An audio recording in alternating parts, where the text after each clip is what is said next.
किसी गांव में एक महाराजा और उसकी पत्नी अपने महल में हंसी खुशी रहा करते थे और भगवान ने बहुत ही सालों बाद उनको औलाद से नवाजा था।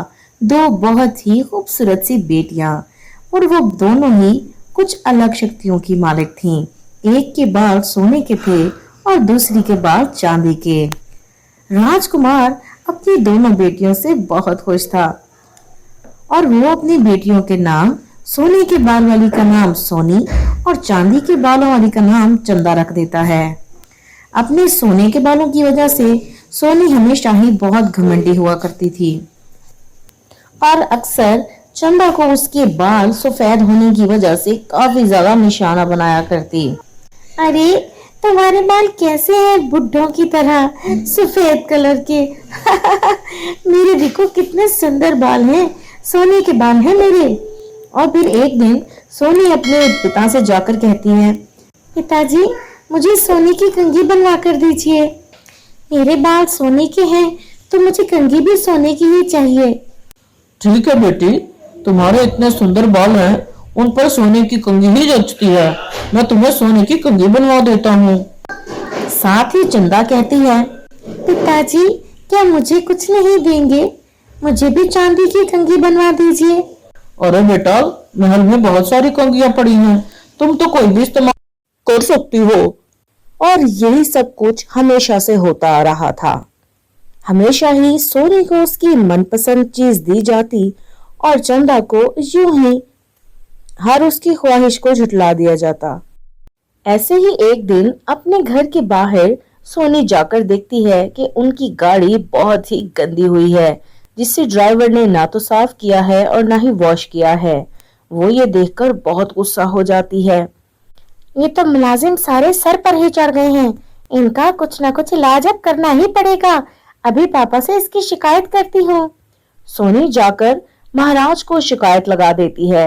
वो फौरन ही ड्राइवर को अंदर बुलाते हैं और उसकी खूब धुलाई करते हैं। मुझे माफ कर दीजिए महाराज, आइंदा ऐसी गलती कभी नहीं होगी। नहीं, माफी की कोई गुंजाइश नहीं है। पापा इसे काम से बाहर निकालें, ये मेरी इज्जत का सवाल है, ऐसे तो मेरी बेइज्जती है। हाँ, सोनी बेटी बिल्कुल ठीक कह रही है, आज से तुम्हें काम पर आने की कोई जरूरत नहीं है। राजकुमार भी सोनी की किसी बात से इनकार नहीं करते थे और एक दिन राजकुमार के एक दोस्त जो कि दूसरे किसी गांव में राजकुमार थे, उनका पैगाम आता है। राजकुमार अपनी पत्नी से कहते हैं, अरे भगवान, मुझे अपने दोस्त का पैगाम आया है, हम सबको उसके यहाँ जाना है, उसने हमें बुलाया है। अजी कब जाना है हमें? कल सुबह ही चलेंगे, तुम लोग तैयारी कर लो। और अगले ही दिन राजकुमार अपनी पत्नी और दोनों बेटियों के साथ अपने दोस्त राजकुमार के घर चला जाता है। वो उन सब का बहुत अच्छा वेलकम करता है और साथ में ही उसका बेटा भी खड़ा था, जिसे देखकर सोनी के दिल के तार बजने लगते हैं। थोड़ी ही देर के बाद दोनों दोस्त शिकार के लिए निकल जाते हैं, लेकिन उसका बेटा शिकार के लिए नहीं जाता और साइड पर बागीचे में बैठ गया। और उनके महल की सैर करती करती चंदा वहां पहुंच गई। वो उसके बेटे को देखकर कहती है, अरे अमन जी, आप शिकार करने नहीं गए, यहाँ क्यों बैठे हैं? मुझे शिकार करना अच्छा नहीं लगता चंदा। मासूम परिंदों का जानवरों को मार देना मुझसे नहीं होता, मैं इसीलिए छुपकर बैठ गया ताकि मुझे जाना न पड़े। इस तरह दोनों के बीच काफी दोस्ती होने लगी। दोनों फिर काफी वक्त इकट्ठे अलग से गुजारने लगे, क्योंकि वो दोनों एक सी नेचर के मालिक थे। दोनों ही परिंदों से बहुत प्यार करते, परिंदों के सॉन्ग सुना करते। और दूसरी तरफ सोनी इस बात से बेखबर मन ही मन राजकुमार के बेटे को चाहने लगी थी। एक दिन अपने पिता से कहती है, पापा मुझे आपसे कुछ बात करनी है। हाँ हाँ बेटी बोलो, क्या बात करनी है? पापा वो अमन जी है ना, वो मुझे बहुत पसंद है, मैं उनसे शादी करना चाहती हूँ। अरे वाह, ये तो कमाल हो गया, मैं आज ही राजकुमार से बात करता हूँ तुम्हारे रिश्ते के लिए। और साइड पर खड़ी चंदा ये बात सुन लेती है और वो बहुत दुखी हो जाती है कि अब वो क्या करे। ये क्या हो गया, मैं मोहब्बत करती हूँ अमन से, अमन मुझसे मोहब्बत करते हैं, ऐसा कैसे हो सकता है, ये अन्याय होगा। लेकिन वो किसी से कुछ नहीं कहती और तभी उसका पिता अपने दोस्त राजकुमार से अपनी बेटी के रिश्ते की बात करता है। वो भी इस बात से बहुत खुश हो जाता है, लेकिन वो अमन से पूछने के लिए वक्त मांगता है और फिर वो अमन के पास जाता है। सुनो बेटा अमन, मैं अपने दोस्त की बेटी से तुम्हारी शादी पक्की कर रहा हूँ। तुम्हें कोई ऐतराज तो नहीं? और अमन ये समझता है कि शायद चंदा से उसकी शादी पक्की हो रही है। वो बहुत खुश हो जाता है और अपनी रजामंदी दे देता है। लेकिन शादी से एक रात पहले कोई चोर आकर सोनी के सोने के बाल काट कर ले जाता है। सोनी गंजी हो जाती है।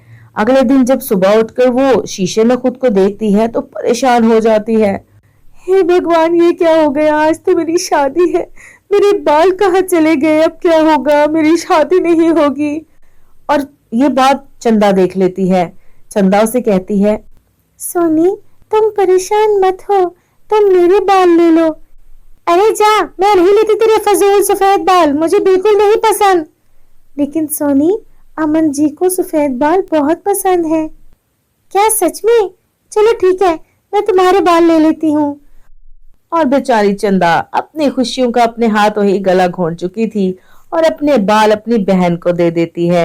दूसरी तरफ अमन को बालों की वजह से सोनी और चंदा में कोई फर्क महसूस ही नहीं होता। वो देख नहीं पाता और आखिरकार उसकी शादी सोनी से हो जाती है। जब वो अपने कमरे में बैठी थी तब उसे अमन बोलता है, चंदा, मुझे तुमसे उस दिन से बहुत मोहब्बत हो गई थी जिस दिन हमने बैठकर परिंदों के गाने सुने थे। अरे आप क्या कह रहे हैं, मुझे कुछ समझ में नहीं आ रहा। और तभी एक ही लम्हे में सोनी को एहसास होता है कि शायद चंदा और अमन आपस में मोहब्बत करते हैं और सोनी उनके बीच आ गई है।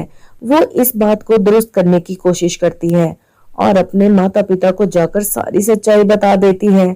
अमन को भी जब ये बात पता चलती है तो उसके दिल में चंदा की मोहब्बत और ज्यादा बढ़ जाती है। तो मेरे प्यारे दोस्तों, कैसी लगी आपको हमारी आज की ये कहानी?